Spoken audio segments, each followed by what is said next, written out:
Why is it everything else in life is so much easier, but counting votes? It's because if you did that, you eliminate the possibility of fraud. Perhaps that's why. That might be it. When there's such simple solutions that you and I can think of off the top of our heads without, brainstorming with a focus group for 13 days, why can't the government implement these ideas? If I can come up with these ideas on half a bottle of port, then surely somebody can figure it out.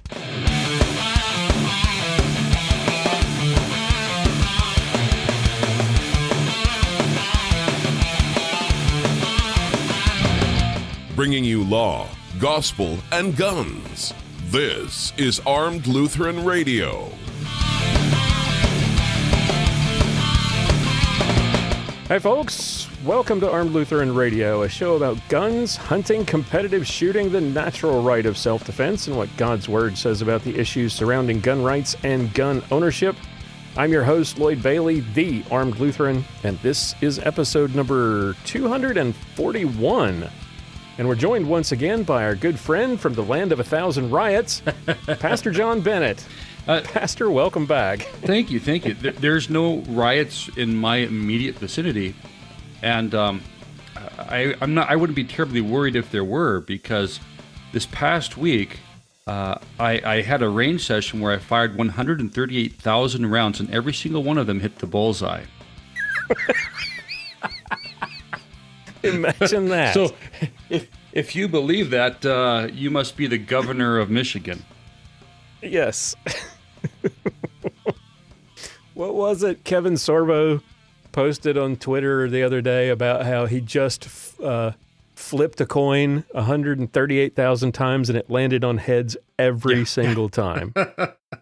Here's the crazy part about all this, and if you think that there isn't any fraud, then why is it when they have had these massive ballot dumps that the only office that was voted for was that of president for Joe Biden, and the rest of the ballot was blank? Yeah, we're going to get into that. I'm curious. I'm curious your thoughts, because I've seen something recently about that, and I wanted to get your thoughts on this. So let's get out of the way first. Let's thank the people who make this whole thing possible.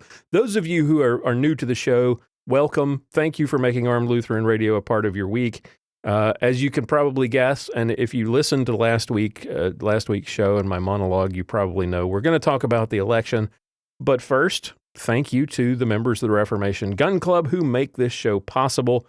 This week, I want to give shout-outs to Kevin from Fairfax, Missouri, John N., Kurt from Rialto, California, behind enemy lines, our seminarian Jim, Stephen B., Gordon, Kurt from Ennis, Montana, and our newest member who joined us this week, Derek from Huntsville, Alabama. Thank you all so much for your support. Armed Lutheran Radio is listener-funded, and that means we don't have any advertising. This is really the only kind of ad thing you're going to hear in the entire show. We rely on these good people to help us pay the bills and keep the show going. And if you would like to be one of them and find out all the benefits available to members, check out armedlutheran.us/gun club, or look for a link in the show notes for this or any of our previous episodes. Okay, so it is election night 2020 again. It's like Groundhog Day. We still don't know the outcome of the presidential election. Here's where we stand at the moment. Alaska is still out, strangely, but it's understandable, as big and rural as that, as difficult as it is to move around in Alaska. They still only have 70% of their precincts reporting. Trump is, of course, way ahead. Trump leads in North Carolina by about 70,000 votes, but they still have not called that. Georgia, apparently Trump's lead has disappeared, and Biden now leads by something like 4,000 votes. Thanks to the city of Atlanta and the surrounding suburbs. And Trump's lead in Pennsylvania disappeared thanks to Philadelphia. He now trails by 20,000 in Pennsylvania. Arizona was weird. Arizona, the night of the election, I think it was AP and Fox News called it for Biden, and then the next day they had to walk it back. And now Trump's kind of erasing Biden's lead. I think last I checked, it was as of this recording, which, by the way, is Friday night. So by the time you hear this, who knows? Maybe all this will have changed, and maybe we'll have an answer to who the winner was. But as of this moment, Trump's trailing by something like a little under 20,000 votes. Wisconsin and Michigan have been called for Biden. There's no way Trump is making up those deficits. What the heck is wrong with Nevada? Yeah, I don't know. They were stuck at 75% of the vote tallied for, it seems like 3 weeks now. It's like they've got like 3 million people in the entire state, and it's taken them all week to get to this point. And they still have... It might be Vegas just trying to create more tension to up the betting odds and make more money off of this. That may very well be. Either that, or they're kind of like your weird cousin that, failed the 5th grade because he couldn't understand 5th grade math. I think today they finally hit 93%. Trump is trailing strangely by 20,000 votes there, but they still have not called it. So still no decision. But by the way, Fox News still has Arizona called for Biden, even though there's still a lot of outstanding votes. Wow. Yeah. When Fox has it called and everyone else doesn't, I don't know what that says. That's really strange. It's almost... In the last few years, it almost seems like Fox News has become more of an establishment swamp rat media machine. Yeah. They do have people on there like Dan Bongino and Sean Hannity still, but, But then they turn to Donna Brazile for election night coverage analysis, the lady who gave... Hillary all the answers to the debate questions in advance in 2016. Why she has any credibility at all, I don't understand. But if at this point, if Biden wins even one of those states, he will be over 270 in the Electoral College, and he will be declared the winner. Everything is still going to be up in the air, though, no matter what happens, because Trump is claiming widespread fraud. There are reports of irregularities. A good many of what you see in social media are BS, but that doesn't mean that there's no there, right? I mean, we keep hearing, there's a big conspiracy on to. I mean, let's be serious. Biden couldn't conspire with himself, much less a nationwide conspiracy to commit mass voter fraud. But that doesn't mean that there aren't issues in individual precincts. What are your thoughts of where we are right now? Well, I am, until there is prevailing evidence to the contrary, you have a really hard time right now trying to convince me that there isn't widespread fraud. This is just to put it in a nutshell, my perspective. It seems like several of these states that are run by leftists, but voted predominantly for Trump in 2016, and the races were all going that way, is that they have been intentionally screwing with getting the tally accomplished in order to create this narrative that Trump's lost, he should concede. They want to make him look like a sore loser. You look at what happened with Florida. They had the embarrassment of the 2000 election, and since then, they have become incredibly efficient at getting their votes counted accurately and swiftly. Mm-hmm. Even though, Fox News wouldn't call it when Trump was in the lead by like 2 million votes or whatever it was. Yeah, that was really strange. On election night, they simply would not call Florida. And they were very, very quick to call Arizona, despite the fact that Arizona still had, I think at the time, they had over 20% of the precincts that had not reported yet. Right. And I was, of course, exaggerating with Florida. Trump won by roughly 500,000 votes there. So yeah, give or take. And it looked like, and the trend everywhere all night was early numbers were Biden because the early voters were predominantly Biden voters. And then as the in-person vote came in, the races in every state tightened up. It was even scary at one point. I mean, there were people freaking out here in Texas thinking, oh my God, yeah, Biden might win Texas. And he actually had a 4-point lead at one point, and people were just pulling their hair. Oh, it's over. Texas is done for. And then within an hour, he'd flipped. The numbers had completely flipped, and he went from being down 4 to up 7. And so it was a weird night where people were, you just couldn't trust any of the early results. And the longer it took, the more nerve-wracking it was. And here we are 4 or 5 days later, and we still don't know. Right. I think we're not going to know for another month because it's going to work its way through the courts. I think the most suspicious thing that's happened, aside from the reports of Republican election judges being denied access to witness the counting of the ballots, I mean, that right there is rather suspect. What do you have to hide if you will not allow them to do this?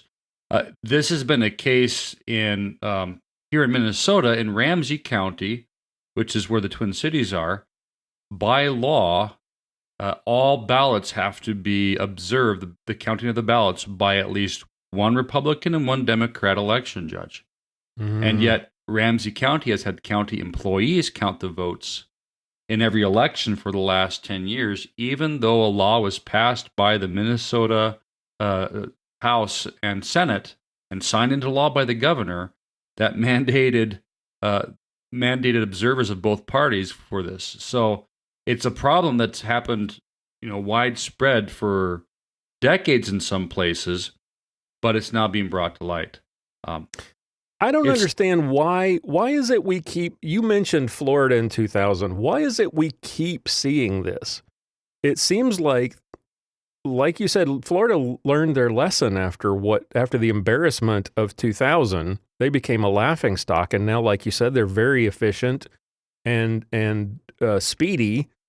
But we're still seeing other states, and like you alluded to earlier, it's odd that it always seems to be Democrat-run states where we seem to have these problems, whether these problems are corruption or not. It seems like we have these problems over and over and over again in Democrat states. Yeah. And to be fair, because I want to be fair to the state of Georgia, Georgia's not a Democrat-run state. No. But it's been the Democrat stronghold of Atlanta that has been causing the chaos in Georgia. Right. And you go back 20 years to what happened with the 2000 election, and the majority of Democrats at that point in time still had honor in the case that they wanted to win elections fairly. Mm-hmm. And we come now 20 years later, and there is no shortage of Democrats who want to win at all costs, even if it requires illegality. I was starting to get to this earlier, and of course we alluded to this at the start, but the most suspicious thing is when Wednesday morning at 4 a.m. there's 138,000 ballots dumped in Michigan, and 100% of them are for Trump. I mean, for Biden. So that's another thing. Why is it that all these, anytime there's a screw up, it's always in the Democrats' favor? Yes. Well, I can tell you the answer. It makes you Democrats question. Wouldn't like it, but it's because Republicans typically don't engage in voter fraud. Mm-hmm. And to get to your point, you were talking about widespread or coordinated. scheme to, we see these groups popping up in social media talking about how the Democrats are there's a coordinated effort to steal the election. But like you just alluded to, I don't think that it has to be coordinated. Democrats, like you said, have pushed this idea that Trump is the worst thing since Hitler and that we have to do anything in our power to get rid of him. So it's not a stretch to imagine that a local Democrat poll worker or two might conspire to, hey, let's fudge the numbers, especially if it's in a district or in a state where the race is close. And it doesn't have to mean that there's some big conspiracy. It's just human nature that people, and especially as divided as this country has become, for people to maybe entertain the darker side of their nature and do things that they in past probably would not have done. Right. And, I hate to be a conspiracy theorist. Half the time when I see somebody ranting about some conspiracy theory on Farcebook and other social media platforms, I kind of just shake my head because sometimes it's kind of sad. Mm-hmm. But call me crazy, it does seem suspicious when you have a total of 7 states, 6 states, I'm sorry. No, it is 7. 7 states, 8 actually, I take that back. 8 states, Nevada, Arizona, Wisconsin, Michigan, Pennsylvania, North Carolina, and Georgia. All 8 of those states, within a span of about an hour and a half to 2 hours, they stopped counting ballots. Yeah, and if one or two stop counting, because the practice is count all the ballots until you're done counting. But when, 1 or 2, okay, seems a little odd, whatever. 8? Well, Michigan, Wisconsin, these are some of the Rust Belt states, maybe even out in Nevada. Are we talking, are they employing, maybe I joked earlier with my son, well, maybe they're employing union employees or union workers to count these things. And they're like, it's, I've been working for about 2 hours. I need to take a break now. I'm mandated to take my break. And so they just knock off for the night. And you got the guy leaning on the shovel watching everybody else count votes, like you see with your average road crew. Right. So and as usual, whenever there are these kinds of irregularities, it's natural, especially unfortunately in social media, like you said, for the conspiracy theories to come out and try to, put a pin in the map here and draw a line and connect dots when it doesn't have to be this big, huge conspiracy for it to be bad. It shouldn't. It's bad enough. The fact that the media is trying to say, oh, there's no evidence of any kind of improprieties going on. There's no evidence of a massive conspiracy to steal the election. Well, I don't care if there's evidence for a massive conspiracy. There's evidence that in this precinct and maybe over in this precinct, there are unscrupulous workers who are maybe trying to sway a close election. And we should be worried about that kind of thing, no matter who is running for president. Right. And if anybody denies the voter fraud, here's a clear case. There's a law firm that sued on behalf of the Trump campaign in Nevada, where they compared mail-in ballots to requests for change of address. Yes, and they found roughly 3,000 ballots that have of people that had moved out of state. So that's what we call voter fraud. And Trump suggested that this was going to be a problem early on, and everybody laughed and poo-pooed about, oh no, this isn't going to be a problem, when the fear of COVID was driving everyone to say, well, maybe we don't need to vote in person. We need to have widespread mail-in voting. And now look what we've got. Yeah, exactly. And here's something that this goes back to even before COVID, because, wouldn't it be nice if we could at least eliminate the specter of fraud from the system? You have places, and of course this happens in third world countries because they lack technology, where people vote in person, and you have to dip your thumb in ink so that people know you voted. So you can't go to the next voting precinct and vote again. And you've got ink on your thumb. I'm sorry, you've already voted. Nope. Yep. Perhaps we could do something where we register people via their thumbprint and date of birth, and you can then vote electronically. And you can put up machines at polling places where it scans your thumbprint, and you're then entered into the system, and it verifies that you have voted, so that you can't vote more than once. Do you know how many conservatives and especially the conspiracy theory bunch would be completely opposed to that because we're giving the government our fingerprints? Yeah. That will they couldn't get them if they really wanted to. Right. But that would never fly, even though that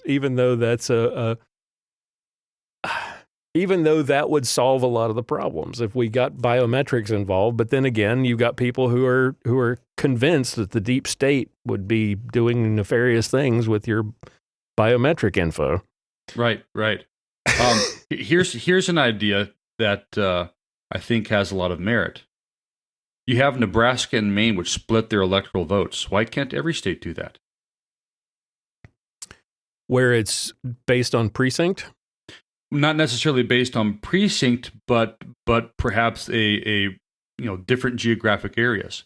Mm. You have, for example, Minnesota. You look at the precinct map or the county map of Minnesota after an election, and you have generally 2 or 3 metropolitan areas that geographically are very small, that are dark blue, and everything else is bright red. Well, and Democrats will never go for that idea because you're right. If you and that's something I think you could find in pretty much every state map. If you look at that famous map of the 2016 election, by where the country is broken down by county, right? And it's just a huge wash of red, and then there's pinpricks of blue. And the problem is that the percentage of people who live in those little tiny blue spots outweigh all the red in the rest of their states. Right. So take federalism and push it, and actually push it down to the state level. That would kind of fix things. A sign, call me crazy, but what's wrong with assigning 1 or 2 electoral votes to the rural areas in a particular state? Or, a percentage. If 30% of the population lives in the rural areas in that state, allow 30% of the electoral votes to go that way. And you might even be able to get some Texans on board with this because, Texas, typically a reliably red state. But hey, maybe you can get the people that live in Austin. Oh, hey, you're going to give us 3 electoral votes, and that's 3 more votes for the commie. Well, right. I say commie tongue-in-cheek because you take a look at today's Democrat Party, and it has much more in common with the American Communist Party of the 1960s than it does with the Democrat Party of the 1960s. And that brings me to the next interesting point, something I made note of that I wanted to discuss. This was actually, if you ignore the presidential results, this was actually a good night down ballot for the GOP. It was. It definitely was. They won over 100 state-level seats. They didn't lose I think they lost 1 of the contested seats in the Senate, but it looks like they're going to retain control of the Senate. And they're probably going to end up gaining maybe as many as 15 seats in the House. And the Democrats in the House had a conference call yesterday where there was a complete meltdown because the kind of rural centrist Democrats are ticked off at what is now the base, the core of the party, the squad, right? Right. Because their push for let's go as far left as we possibly can, Bernie Sanders socialism, is hurting centrist Democrats in the polls. And you've probably seen the movie, but the Suicide Squad, the Marvel movie Suicide Squad, and that's what the squad has become, because what they're doing is they're creating suicide for their party's possibility of retaining any sort of power. Yeah. And that's the other thing. Let's say Biden pulls this out, and in the end, whatever happens in the courts happens in the courts. But let's say we've got a Biden presidency come January 20th or whatever the date of inauguration is. You've got GOP control still got GOP control of the Senate, and you don't have as big a majority in the House for the Democrats. So is Biden a lame duck from day one? It seems like he will be.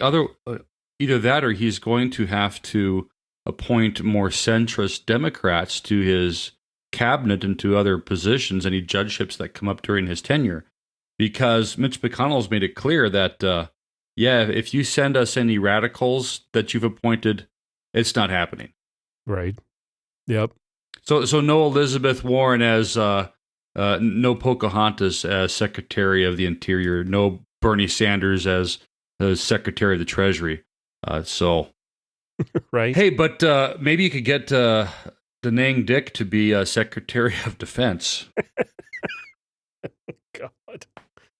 Oh, jeez. Yeah, this is going to be whatever happens. If Biden wins, that first 2 years is going to be.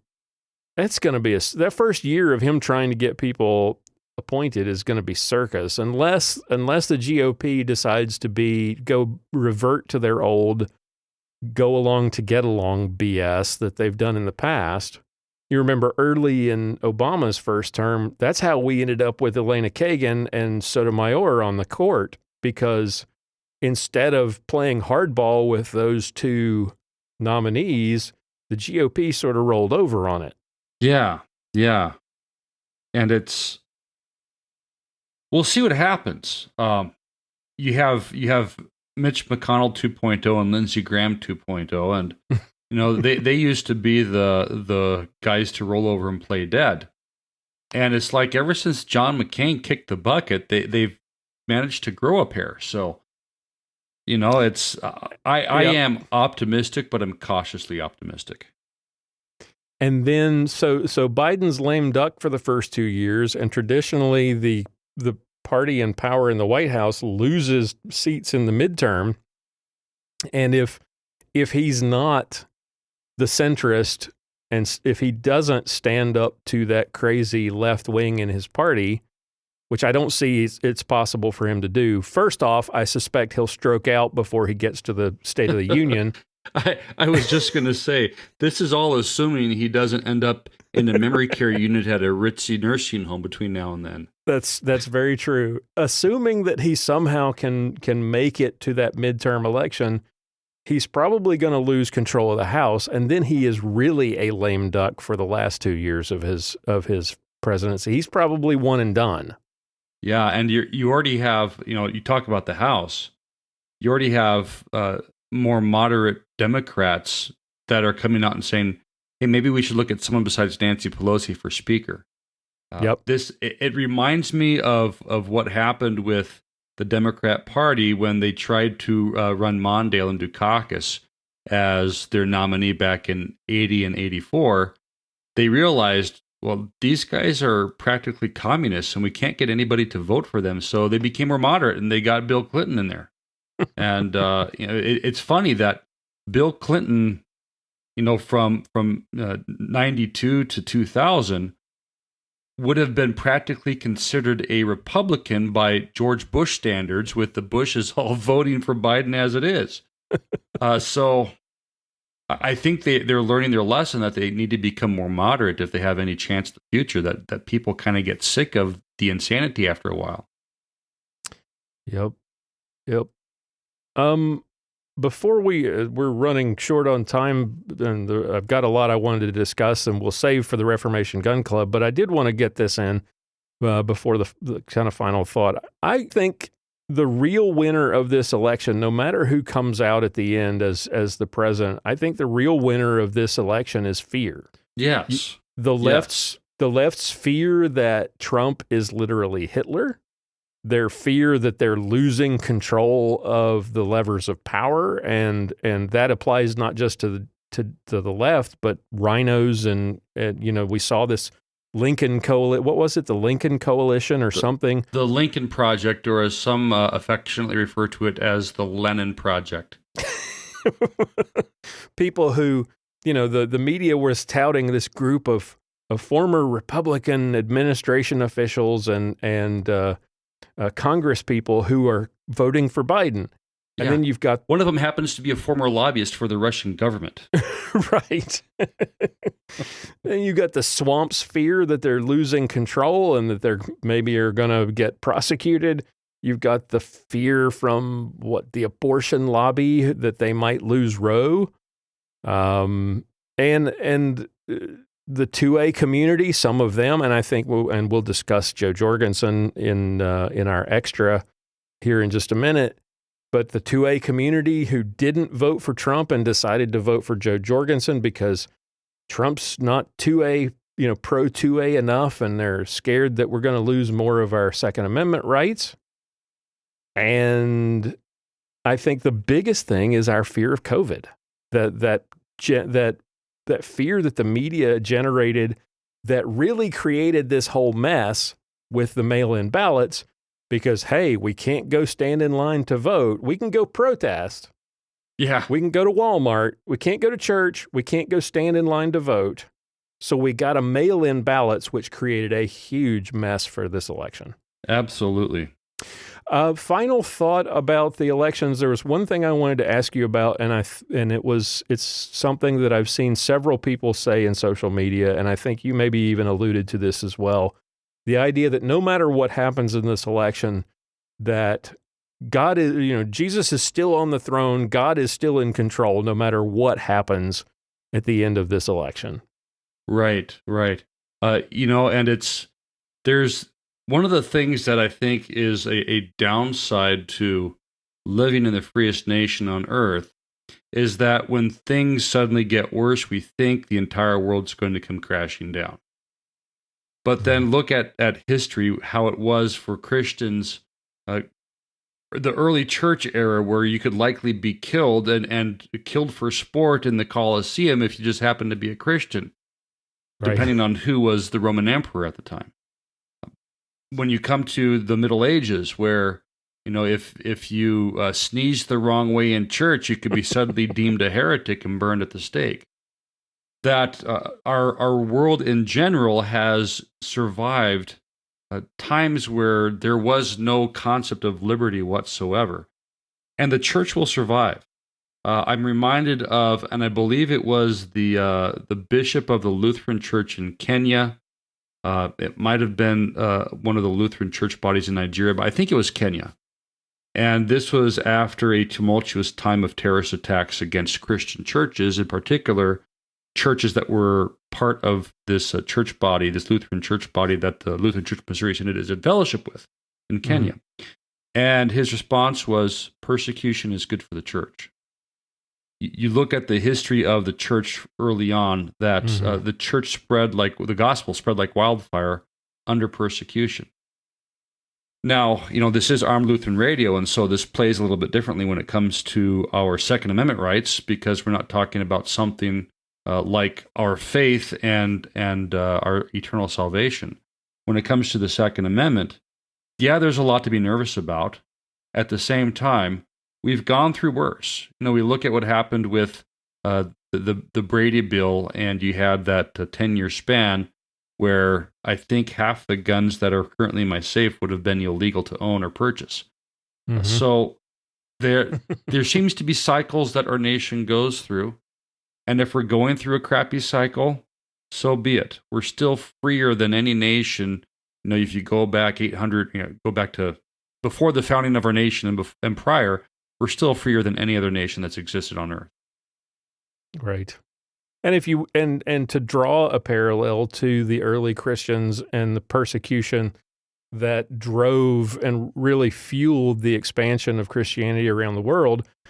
Think about what we've just experienced just in the last year in terms of of how leftism and the expansion of the left, the unmasking of the left with all of the riots and the looting and the calls to defund police have driven an interest in gun ownership. I think it's killed gun control as an issue for the Democrats, because if you're on the one hand going to say all this looting and rioting is okay, and we need to defund police, how can you then turn around to and say you don't need a gun because the police will protect you? Yeah. So we've seen huge growth in the numbers of people who are buying guns for the first time as a result of the left sort of unmasking itself, the base of the Democrat Party making itself finally known. We have seen a huge growth in interest in gun ownership. By the way, for anyone who panic bought expecting Biden to be elected, and you needed to have that to protect yourself, or expecting riots if Trump got elected, if everything simmers down and you decide that you'd like to sell it, I'll give you 50 cents on the dollar. Assuming it's not a high point or some POS like that. Right. Just putting that out there. Yes, just putting that out there. All right. Well, one of the things I wanted to talk about was we're going to talk about Joe Jorgensen, and we're going to talk a little bit about COVID and how it affected the outcome of the election. But we're going to save that for the Reformation Gun Club. Like I said earlier, if you would like to become a member of the Reformation Gun Club, get access to hundreds of hours of exclusive content, including the extra content here in today's show, then check out armedlutheran.us/gun club for all the information. That's all the time that we've got for today. Pastor, thank you so much for joining me. As always, it was a pleasure. And folks, if you have any comments or questions about anything that you heard here today, if you have a complaint, or if you have a different opinion about the election and think we're completely off our rockers, or if you've got a little bit of praise, we always like that. Or if there's a topic that you would like us to discuss in the future that we haven't really spent a whole lot of time on, we would love to hear from you. Visit our feedback page at armedlutheran.us/feedback. Leave us a voicemail or a voice message, or send us an email. We would love to hear from you. Next week, episode 242. Who knows? We might know who the president is, but I sincerely doubt it. Who knows? Anything could happen. We could find out by the time you hear this. We could know, but I don't think we're going to know for months. Anyway, it's going to be our variety show next week, and for those of you who are new, that means that we will have content from the entire cast: Mia Anstein, Sergeant Bill Sylvia, and of course, Pastor John Bennett. Until then, keep shooting, keep praying, and we'll talk to you next time. John Bennett is the pastor at St. John's Lutheran Church in Willow Creek, Minnesota. For more information, visit stjohnswillowcreek.org. For show notes, be sure to visit our website at www.armedlutheran.us. Check out the Facebook page, The Armed Lutheran, or join our Facebook group, Fans of Armed Lutheran Radio. If you like what you hear, please leave us a comment on our feedback page at armedlutheran.us/feedback. or a review on iTunes, and let us know what you think. Thank you for listening to Armed Lutheran Radio, a member of the Self-Defense Radio Network.